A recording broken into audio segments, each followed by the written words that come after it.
what really happened with your host, Mike Rivero, because World War III is a really bad idea. Here is your host, Michael Rivero. And aloha, America. Welcome to our show today. It is Friday, June 9th, and end of the week. Thank goodness it's Friday. Thank goodness it's Friday. Pauhana Friday for all of us local people.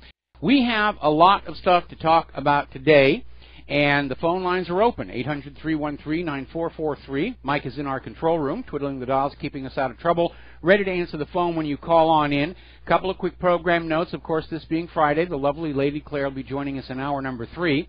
And on Tuesday, June 20th, Dr. Renee Dufault is going to be our on-air guest. Now, she's used to work for the FDA, uncovered the fact that high fructose corn syrup has measurable levels of mercury in it. The FDA told her just to stop, don't look, don't use our research if you publish, and she has since left the FDA and gone out into the world to basically say there is a problem with heavy metal contaminants in our food. We know that there's lead in our drinking water, mercury in our high fructose corn syrup, and it's almost bizarre. We're being told stay away from natural organic foods and you will eat this processed, chemical-laden GMO stuff because we can make more money doing that than letting you go on out and forage for yourself. It was kind of interesting. I was watching the latest version of Robin Hood, the one directed by Ridley Scott, where Robin Hood is talking to Maid Marian and saying, if you can't go out and provide for yourself, what are you? And that's exactly where we are. We're not allowed to provide for ourselves anymore under this government. We are forced to be dependent on corporate sources of food and water and everything else. And it's very, very poor quality, and the costs keep going on up. In fact, we were over at our local big box store doing our groceries earlier today and got yet another sticker shock. Prices are just going right through the roof. All right, getting on to the news here. Obviously, the big news coming out of Great Britain was the upset in the British general election. And to understand why it's an upset, because Theresa May called this snap election in the hope that she was going to increase the Tory seats in Parliament in order to have a solid lock on guiding forward toward what they were calling the hard Brexit. And even though the Tories still won the election, they actually lost a lot of seats, and they no longer have a majority. And so even though Jeremy Corbyn didn't actually win, the gains he made have rattled everybody. It's a turning point in British politics. And now a lot of stuff are up in the air. They have a hung parliament. There is no majority among all the different parties that they have there. And a lot of the labor critics of Jeremy Corbyn are now basically backing off his earlier criticisms and saying he did a really good job. He actually pulled it off. He didn't get a majority, but he took away the majority from the Tories. And, of course, the result of the election, the pound took a nosedive against the U.S. dollar. In fact, it dropped to a mere $1.27. And, of course, now there's a lot of confusion. Who's going to be Britain's next prime minister? It might not be Theresa May. In fact, she's already facing calls for her to step down over the absolute disaster of calling the snap election and then having it whittle away the Tories' majority. So UKIP's Nigel Farage is saying he's going to be back full-time. Theresa May needs to quit. And he goes on out to say that the reason this election lost the Tory majority was Theresa May came across as insincere and robotic, just like Hillary did in last year's election here. So now they're in a bit of a mess there. They need to form a coalition government. And obviously, Labour and the Tories are not going to get together on this one. So Theresa May is out there trying to form a coalition. And all the other parties had very small showings. They're actually talking to the Democratic Unionist Party, which is up in Northern Ireland. And that's talk about politics making strange bedfellows. And whether that's going to work or not, we don't know. Meanwhile, Labour could get 3 or 4 of the other parties and form their own coalition, which could be a majority. So we're going to be seeing a lot of dynamic changes in the British government coming out of this election. And obviously the big question behind it all, what's the future for Brexit? Theresa May wanted a hard Brexit. Now they're pulling back, saying it's probably going to be a small Brexit. The Remainers are out there saying, no, now's the time to reevaluate Brexit. We should just cancel the whole thing and rehash the whole situation, and really this disaster shows we should be staying in the European Union. Well, remember, it wasn't Parliament that made the decision for Brexit. It was the British voters, and the British voters still want to leave the European Union. And if Parliament goes against the will of the British voters, I've been to the Tower of London. That big wooden block covered with all that dried blood, it's still there. So I'm a tremendous believer in the old wisdom, the will of the people is the law of the land. All right, we're going to take a couple of phone calls. Jim in Chicago, aloha. Welcome to the show. What's on your mind? Hi, how you doing, Michael? You know, I was thinking about this. If Donald Trump was smart, because it seems like everyone and their mother is going after him, why doesn't he invite Self-Rich's parents to the White House and tell them, I'm going to have my FBI or my Justice Department investigate the murder of their son? Donald Trump right now has emerged victorious from the attempts to take him down. And right now he's got to look like he's rising above it all, that the government is now unifying under him, and he's going to move forward on these major agendas like infrastructure. I think it would be very bad for him to start engaging in political infighting right now, especially if we're leading a country into war. The last thing we want our adversaries to see is a government that's at war with itself. So while I would like to see it, and you would like to see it, and maybe even Trump would like to see the truth get on out there, now the time for the intra-party fighting and squabbling has come to an end. I don't know that the Democrats are ready to accept that yet. But I think Donald Trump, he has consistently shown a tendency to want to take the moral high ground. It was a mistake when he came into the White House and he kept all those Obama holdovers. But I think what he wants is to put all of this partisanship behind him. And for that reason, I don't expect that we're going to see that happen. You know, I agree what you're saying about what he wants to do, but the fact is the Democrats are not going to let him do that because, number one, his budget has to be approved by some Democrats in order for it to pass. Well, there's going to be some congressional fighting going on there, but remember, at least for this year and next year, the GOP controls both houses. So in the long run, I think Trump is going to get what he wants. And there's a difference between fighting, within Congress over the budget and everything, and continuing these outside little squabbles, which are not making the Democrats look very good, and they don't make our government as a whole look very good. But in the end, at this point, more and more people are beginning to say this whole Democratic tantrum over Trump's victory, it's time for it to stop. They have run out of ammunition. We now know there was no Russian collusion. Trump was not obstructing justice. I mean, they're still out there trying to say, well, Comey felt pressured and that counts as obstruction and there should be impeachment. But at this point, all of the liberals who are still out there talking about Russia and impeachment and all the rest of it, they're beginning to look really silly. And even their fellow liberals are saying, please shut the heck up. We are sick and tired of hearing about it. It's been 6 months already.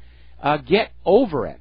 And I think it is time for that to go away. And just say, again, I don't agree with everything Donald Trump has done, but he is the President of the United States of America. He won the election. He overcome tremendous media bias and election fraud to be voted in by the vast majority of the American people. Let's adapt and adjust to that and move forward, because there are problems in this country that do have to be dealt with. And very, very seriously. And the more we squabble between the liberals and, Russia and all this other nonsense, there are things that are not getting done that need to get done.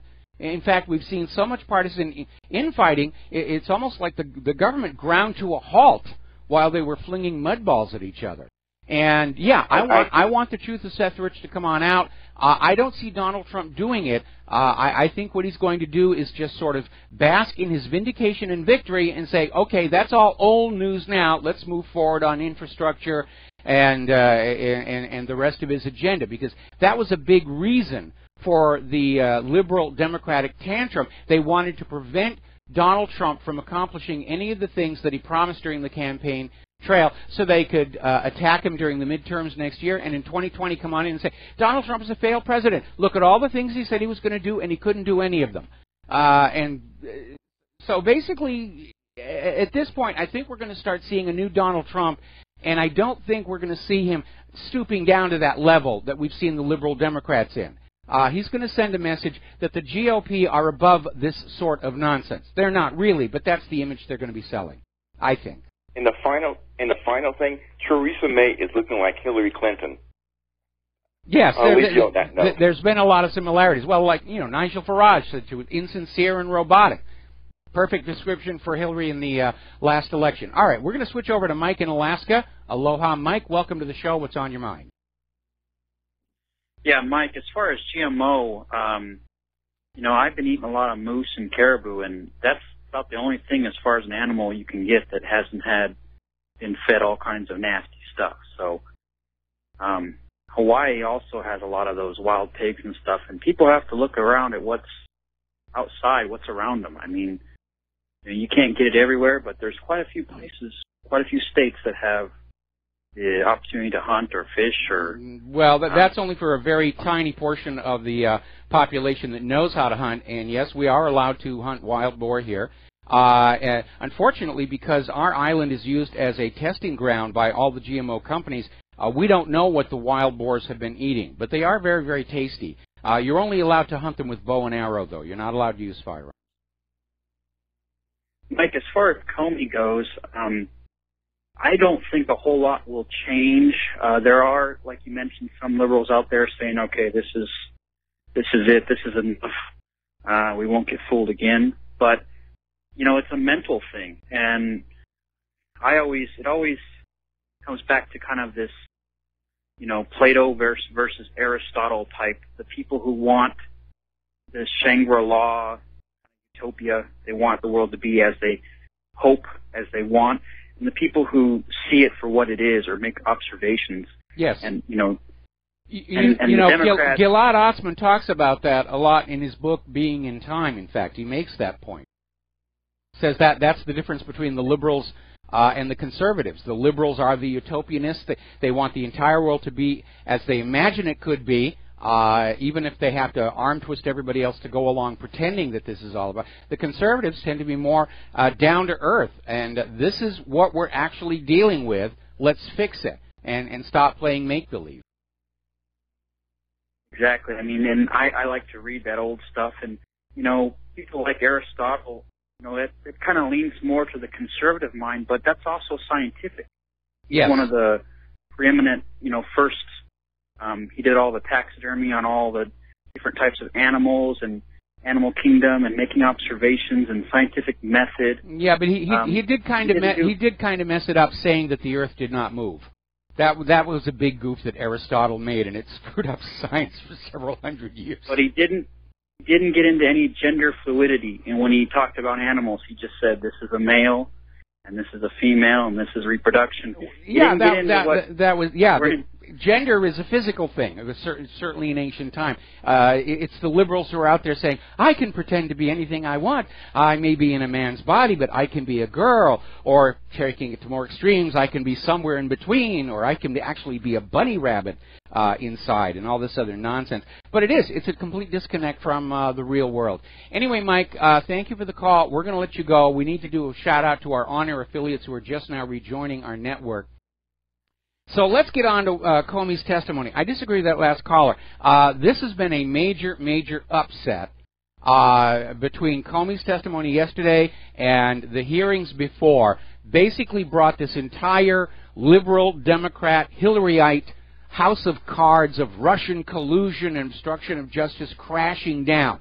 Now, there are still people out there like Marjorie Cohen, who's writing out there, goes, even though Trump didn't order an end to the investigations, the fact that he expressed his desire for them to be wound up, well, that's obstruction of justice right there. No, actually, that's a conversation. But they're still out there. But at this point, they're grasping at such desperate straws that this really is pretty much the end of it. And so the Comey testimony was great for Donald Trump, and it was terrible for the Democrats. once he got up there and was under oath and he was put to these direct questions, it was, nobody interfered with the investigations, either for Michael Flynn or the Russians. And no, we found absolutely no evidence that Russia was able to alter the outcome of last year's elections. Period. End of discussion. It's over. So Donald Trump did have a press conference the other day and basically says he's vindicated, and he is. And he slammed Comey for having previously lied. And by the way, he lied during the hearing. We'll get into that in a little bit. And the real story, of course, is Comey admitted he's one of the White House leakers. So Trump is now gaining ground, and that whole Democratic House of Cards, that whole illusion, that whole Russia, it's all come crashing down. It is, to use Hillary's words, a nothing burger. And again, James Comey's testimony exposed one of the White House leakers, and it turns out it was James Comey. And they're already out there trying to defend him, saying, well, he was just sharing, we all talk about our work with our friends and everything like that, and it wasn't really classified information. No, but it was privileged. If you work for a company and there's proprietary information in there, for example, you work in a bakery and you're making the donuts and you're using the boss's secret recipe, you don't have to have a government classification on the recipe to know that your boss doesn't want you to share that with somebody outside whose cousin may have a rival bakery. That's just common sense. And they're trying to say, well, James Comey wasn't giving the information out as the head of the FBI. He was acting as a private citizen. Well, if he's a private citizen, he's not allowed to be handing out anything work-related because that is the property of the U.S. government and ultimately the taxpayers. So they're really trying as hard as they can to defend what is really indefensible. You remember back when James Comey was calling Julian Assange and WikiLeaks as intelligence porn? Snowden's now had an opportunity to fire him back and say, oh yeah, see? James Comey's a leaker. He thinks leaking is okay when it serves his purposes. So let's get back to something that Comey said. When he was trying to explain the fact that he had leaked this memo through a Columbia law professor who then forwarded it onto the New York Times, Comey said that it was Trump's tweets about potential tapes that caused him to decide he was going to do the leak. There's only one small problem with that. The Comey memo was leaked to the Times on May 11th, and Trump's tweets about possible tapes came out one day after that. So we've got Comey in another lie. Now, one thing Comey did that I think a lot of us in the independent media enjoyed was he slammed the New York Slimes and CNN, basically saying that much of what they came out with about the so-called Trump-Russia collusion was completely without any basis. He called it inaccurate. He's trying to be polite here. But what he's saying is the New York Slimes lied, along with the rest of the corporate media. And today they're trying to figure out how are they going to get the egg off their face. Because this has been a major... This is even worse for the corporate media than the revelation that Saddam Hussein didn't really have nuclear weapons after all. Because that lie came from the government. And this one about Russia and Trump, this was all the creation of the corporate media, and they are going to have to live with this. And we in the independent media are not going to let them forget this for a long time to come. Along with all the other things to come out of corporate media that we know to be false, like human-caused global warming. All right, we're going to take a brief break here for some commercials, and we'll be right back. And aloha, America. Welcome back to the show. And before we get back to Comey's testimony, we're getting our daily dose of Booga Booga. Apparently, 2 terror suspects have been arrested, one in New York, one in Michigan, with suspected ties to Hezbollah, and they were scouting the airport. So they're trying to fan up terror in Hezbollah and keep the fear ramped up. And we know what's going to happen. 6 months down the road, the judges will throw the cases out of court as entrapment. Some undercover informants found some losers and said, oh, we're going to do something wonderful here. All right, getting on back to the Comey hearings and the fallout and the aftermath, there's a lot of it. And even Chris Matthews, over at MSNBC, Chris Matthews, who just was such an Obama fan, and he was out there, he was one of the big cheerleaders about the Russian collusion story. He was out there with his pom-poms and, you know, go, whatever. And even he's admitting there's no there. There's nothing there. It was rumor, innuendo, allegation, and it was all fake.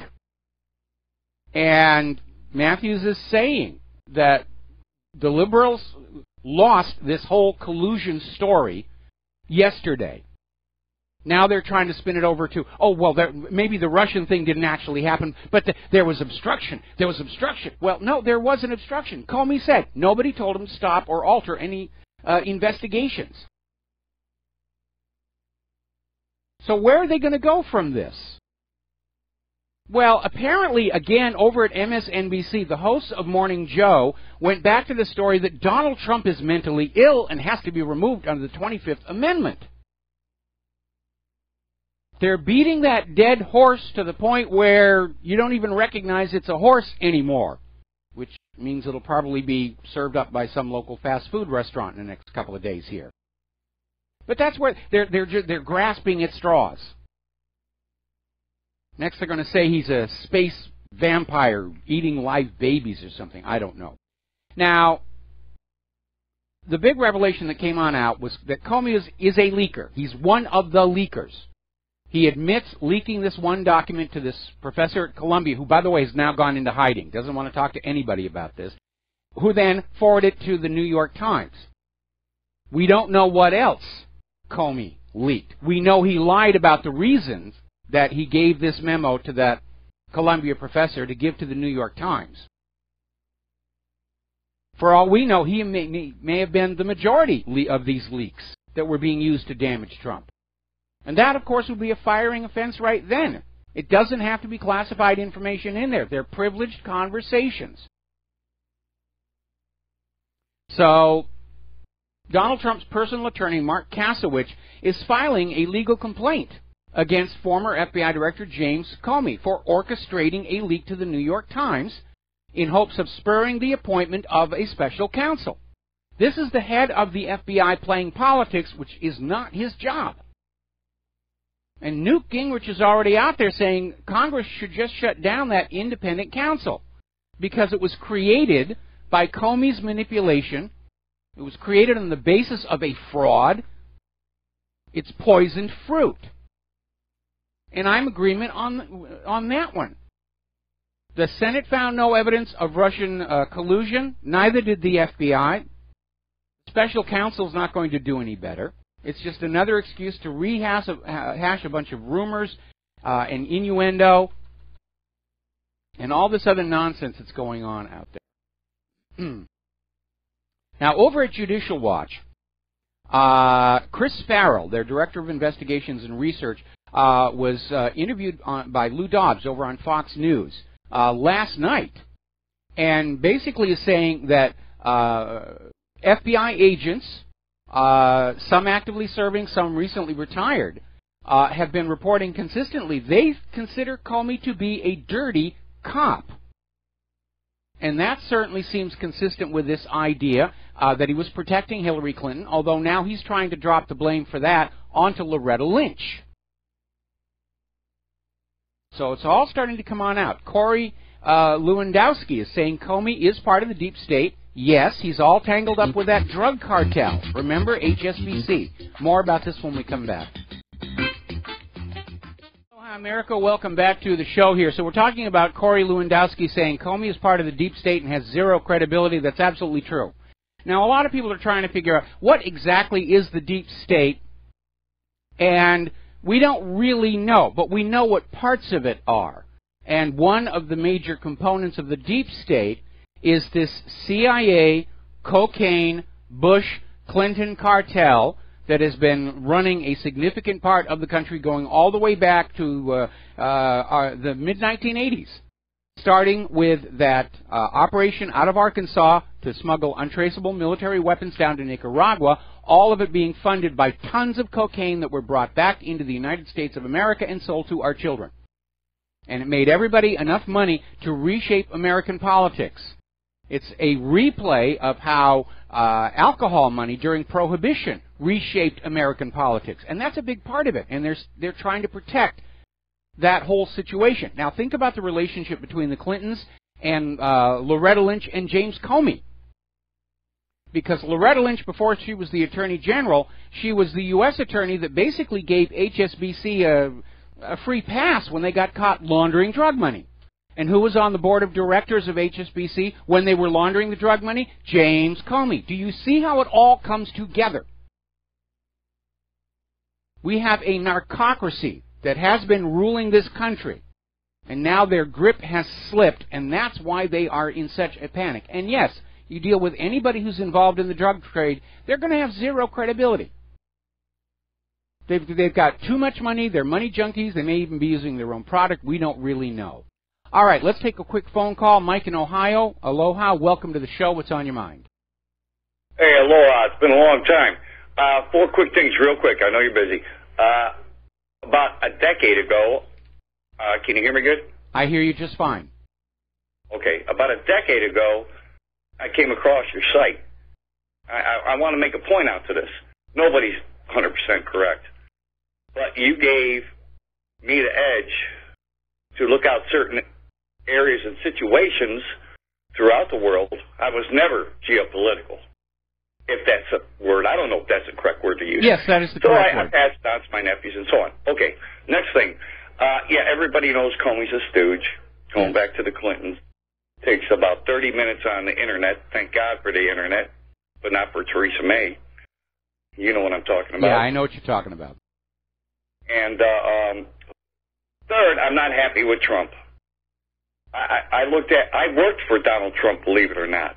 I swear on my mom's grave, I worked at the Taj Mahal. I met the guy twice. Mm-hmm. I met Donald Trump, the President of the United States, twice. And I was in Marketing and Reservation Center in the Taj Mahal when it first opened in 91. And he came through doing his rounds, and we had about 1,000 calls on the board when we opened, about 7 months. Plot is made around. And I'm standing because when you're in that situation at work, you stand and you got to get it going. You got to pump it. He taps me on my shoulder and turns around. I'm talking with someone on the phone. He says, "Keep going, keep going." I said, "Okay," and then I hung up, and he says, "How's management treating you?" That's the first word out of the guy's mouth. I could not believe it, and I swear to God, it's the truth. And then he asked me my name. I met him 2 years later. He remembered me. That's pretty good. Yeah, it's the absolute truth. He remembered me 2 years later. He did his same rounds. We were marketing, reservation, and operator. There were 35 operators at that time at the Taj Mahal. Okay, Mike, is this going someplace, or you're just walking down memory lane? Yeah. Okay, we need to get to the point. I'm sorry. I'm not happy with his NAFTA. He's doing nothing about Common Core. And, now, wait a minute. That's not entirely true. He hasn't, his choices for Education Secretary are not supportive of Common Core. Remember, he's not going to be able to implement his entire agenda in the first few months. He's got 4 years, and he's just emerged from this partisan attempt to hamstring him with scandals. That's blown up. I think from this point forward, we're going to start to see him work on all those things that he promised us on the campaign. Not all of them. Obviously, the foreign intervention thing, that's gone out the window. But now he's talking about getting back to the infrastructure, which really needs to be done. And I think he's going to... Pulling out of the Paris Accord, he gave a big middle finger to a lot of corporations. Yeah, well, and he did to Al Gore as well. And that's something I agree with. He's not going to make everybody happy. Harry Truman used to say the Oval Office is the hottest kitchen in the world, and he's absolutely right about that. So, Donald Trump, everyone talks about the first 100 days or the first 6 months. He's been stuck dealing with that swamp right up until yesterday. He was ambushed. He was ambushed. He was literally ambushed. Let's give him another 3 months to see where he's going with all this stuff before we start coming on out and saying, oh, he's never going to do anything about Common Core. I'm sure his list is no, I didn't say that. I said he hasn't done anything yet. Well, I'm sure it's in his mind. Yeah, I'm sure he has a to-do list. Common Core could wait another year and a half, to tell you the truth, because people are waking up on this. Yeah, they will. They will. Okay, Mike, thanks a lot for the phone call. I'm going to have to let you go. 2 more calls, and then we're going to close the lines because I got a bunch of news to get through. Mark in North Carolina, aloha. Welcome to the show. What's on your mind? Hey, Mike. Mike, as far as cocaine connection with Comey, and this disconnects the Clintons to the Bushes, shows how the Clintons actually became from pretty much a local crime family in Arkansas, maybe Dixie Mafia type, yes, into a world. That's what they called it, yeah. Family like the Bushes, like the Bushes. But this also has certain tie-ins to this thing about Mike Flynn, General Flynn. General Flynn is the guy who's really getting stepped on, and it's a shame because he's a true patriot. He warned about the trafficking of arms. Now, that's not the same thing as drugs, but it's just the same type of people are doing that.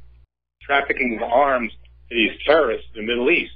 He knew, for instance, that was a false flag, and the first one in Syria was a false flag, just as we know that the second one was the gas attack. And he knew and he was advising Trump. And the Bushes, the Clintons, the whole, people like a turd like Comey, they knew this was going on. So they understood that. This was their biggest fear, was Flynn. Flynn also knew about the drug smuggling. He also knew about pedophiles, about the pedophile business. I imagine everybody inside the Beltway knows about the drug smuggling. Remember, we had that anonymous source from within the FBI was posting that the Clinton Foundation was a giant slush fund, money laundry, tax evasion scam, and most of the big people in Washington, D.C. were involved with it. They were all dirty. So I'll tell you what I think Donald Trump ought to be thinking about doing right now. Right now, everybody is looking at the fact that James Comey was leaking information to the New York Times and deserved to be fired. And so now Trump has got the political room to go on out and do some more shakeups in that White House staff. Maybe get rid of Kushner, who apparently was a dirty with some dealings with the Russian bank. I'd like to see him get O'Bannon back in as the chief advisor. I'd like to see him get Flynn. I'd like Trump to go to Michael Flynn and say, I was sorry to let you go, and would you come on back? Absolutely. He's got to get rid of that bum McMaster. This guy is no damn good. Yeah. Flynn, though, is a real patriot. He's a real, man I respect. Yep. And I personally wanted Trump to, take him as vice president when I knew he was first, connected to Trump's campaign. I wish he had taken him instead of Pence vice president. This guy is a good man. He needs to be back in there advising Trump on not only foreign policy and the whole security situation. I agree. He knows a lot. He was the head of the DEA. And by the way, the Defense Intelligence Agency is part of the military, and it's much more honest than the CIA, which is basically a completely corrupted organization, pretty much run by the Bushes and the Clintons. Yes. And other globalist types. Well, I mean, George Herbert Walker Bush was the head of the CIA. He basically has treated it like his own private intelligence army ever since. He's still very much involved with that stuff. But he was a CIA man. He had been a CIA man well before that, except he may have not been on paper, but he ran that oil company. I forget the name of it. I think it is Zapata Oil. Zapata Oil, and he provided 3 of the ships that we. My turn. Yes, Bush ran Zapata Oil. Apparently, he was recruited into the CIA by legendary agent Felix Rodriguez. There seems to be indications that George Herbert Walker Bush was in Dallas on the day Kennedy was killed, and George Herbert Walker Bush had provided 3 of the ships used to support the Bay of Pigs landing, and that was the Barbara, the Houston, and the Zapata were the name of those ships. And you can bet. You can bet that Bush had something to do with the attempted assassination of Ronald Reagan. Probably his orders that just wasn't successful. Yeah, I think he wanted a promotion to that. I think he wanted a promotion to the Oval Office a little bit earlier, but it failed. But he just bided his time, and eventually he got the job anyway. But yeah, that's how CIA type people like to play. Anyway, Mark, going to let you go. We're going to take one more phone call from Sherry in Fredericksburg, and then we're going to close the lines because I got a bunch of stuff to get through here. Sherry, aloha. Welcome back to the show. What's on your mind? Thank you, Mike. Yeah, I don't always get all the show. I'm going to throw this in real quick because I haven't had a chance to say this. It gets preempted on me by something called RT America, and I only got 15 minutes once last week, so I'm glad to get in here. I don't know if this is common just for people on the radio or what, or if one of these other kinds of radios would be better for me. I don't know, but this is what I wanted to say. Given Comey's corrupt connections and everything, and I remember him saying that he was afraid Trump would say he lied. Trump was afraid. He was afraid Trump would lie about some things, and he wanted to make sure that he had this memo written. But what if... A memo is not going to be any kind of confirmation of what was said because it's written after the fact, and it can be a lie. Right. And again, we know Comey lied during his sworn testimony by saying that it was Trump's tweets about potential tapes that led to him leaking the memo circuitously to the New York Times, and yet we know the leak occurred before Trump's tweets. So, yes. Okay, but what if he knew, because he had the conversation with Trump, but he knew that he had to protect himself because their conversation may have put Comey in a bad light, and he wanted to shed a more favorable light on the situation somehow through the media that would, in case things became a problem later on. In other words, I think he was worried about tapes himself before he even was suggested there might be some. There's this motive to say, gee, I better put something out there where I look like, I'm squeaky clean here, because what if my past comes up? No, I think this and is, maybe this they is, said something. This is Occam's razor comes in here. The simple explanation is the best. We know Comey was a leaker. Okay, and we know that Comey is not loyal to Donald Trump. He's still loyal to Obama and to the Clintons and to the drug cartel. Apparently, this one private meeting that Trump had with Comey, the issue was loyalty, where Trump said, I demand you be loyal to me. And again, this goes back to one of my criticisms of Trump when he came into the White House, that he's very naive. He's wonderful in the world of business, but in terms of Washington, D.C. politics, he came into the Oval Office as naive as Jimmy Carter. And he just thought that since he was the president, that everybody working around him would be loyal to him, and because he was effectively signing their paychecks, the same thing. And that's not how Washington, D.C. works. Apparently, he now understands that, and that's a good thing, because he'll now adjust his behavior to deal with that. So I don't think Comey was concerned about protecting himself. I think everybody that was doing everything they were doing last year did so in the firm belief that Hillary was going to be installed as president, and they didn't have to worry about the legal consequences of what they were doing. Now, all of a sudden, they do. But again, the president has the right to fire the FBI director and doesn't have to give a reason for it. I mean, Bill Clinton fired his FBI director the day before Vincent Foster was murdered. So, these things are not without precedent. But the fact that Comey has now admitted that he was one of the leakers, and maybe he was even the main leaker, we don't know yet. But on that basis alone, he deserved to be fired. And they're trying to nitpick over this idea that the memo wasn't exactly classified, but it was a privileged conversation. If you have a private meeting with your boss and then you take that information and you put it out there in the public on the newspaper, your boss has a right to be angry, and your boss has grounds to fire you.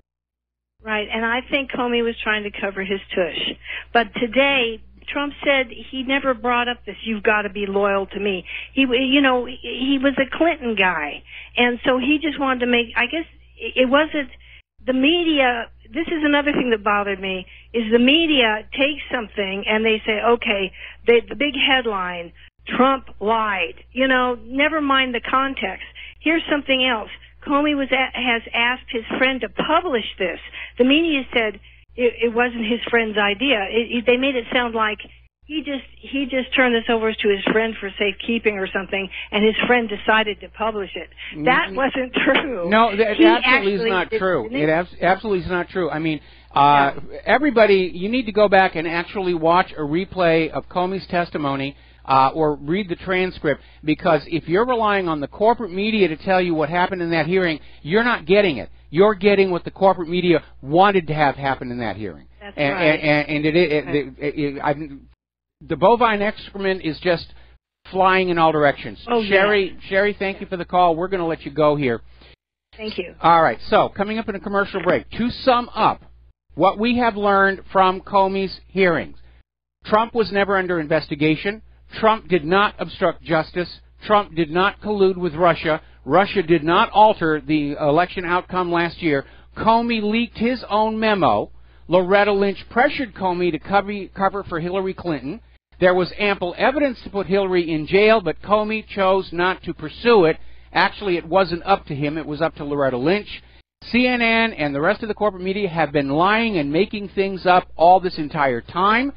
The Democratic Party no longer has the ability to scream Russia every time Trump tries to do something, and the Russian story is dead. Anybody trying to push it, anybody trying to flog this dead horse is going to look insane to the American people. And that is really where we are on all of this right now. This is over. This is done with. Now, Trump needs to pull the government together underneath him. He needs to change much of that staff that's in the White House, and he needs to start getting back to work on the agenda he promised us all last year. We'll be right back after these words from our sponsor. And aloha, America. Welcome back to our show. We're just getting word here. Apparently down in Miami, there's a civil lawyer, considered top civil lawyer, Irvin Gonzalez, past president of the Dade County Bar Association, has been found dead in his home. They're already saying, it's probably a suicide. So we need to dig out what his connections are to the Clintons, if there are any. A lot of wet work going on. And by the way, with the collapse of this effort to get rid of Donald Trump, it's going to throw the focus back onto Hillary. And so I imagine that deep state component of the Clintons, the Bushes, the CIA, the cocaine dealers and everything, they're going to hit the panic button right now, and they're probably going down the list of people who are liabilities to them. So we got to look at that one. Have to look at all of them. So, Rob Schneider's out there. Thank you, Democrats and biased fake news, for an enormous waste of money and time. And that's a good way to put it. All of this nonsense. You know, collusion with Russia. Huge amounts of resources. Huge amount of time. All for nothing. It was a hoax. It was a hoax. A new poll from IBT-TIPP found the overwhelming majority of young Americans, 72%, believe the media has prematurely declared President Trump and his allies guilty of collusion with Russia without any evidence whatsoever. And yes, that's exactly what happened. And remember that younger audience, that demographic with, in theory, disposable income, that's the one that the media wants to attract. So they have really shot themselves down, not just their credibility, their business model. Advertisers are going to say, young Americans aren't looking, they're not watching the corporate news anymore. Why should we waste our ad money on these people? And as another indicator of a change in the weather, so to speak, apparently out in Las Vegas, the bookies are now reducing the odds that they're giving of Trump being impeached following yesterday's hearings. So, now then, we had a caller into the show yesterday that was asking about John McCain's rather bizarre questioning of Comey, and how it just came off making him look kind of goofy. Now, they've tried to cover that by saying, well, McCain was looking into the Clinton versus the Trump investigation, but we're getting now word what actually happened. Apparently, McCain does not think very well on his feet. And he'd had his staff prepare a series of questions that he was going to ask James Comey. But unfortunately, by the time it was his turn, those questions had already been asked. And so he was forced to sort of freestyle and improvise, and he came off looking like he was senile. And the reports are right now that McCain is furious with his staff because they weren't able to guess what other questions would be asked before him and come up with something original. So here we have another aged, mentally infirm politician being propped up by his staffers. We'll be right back.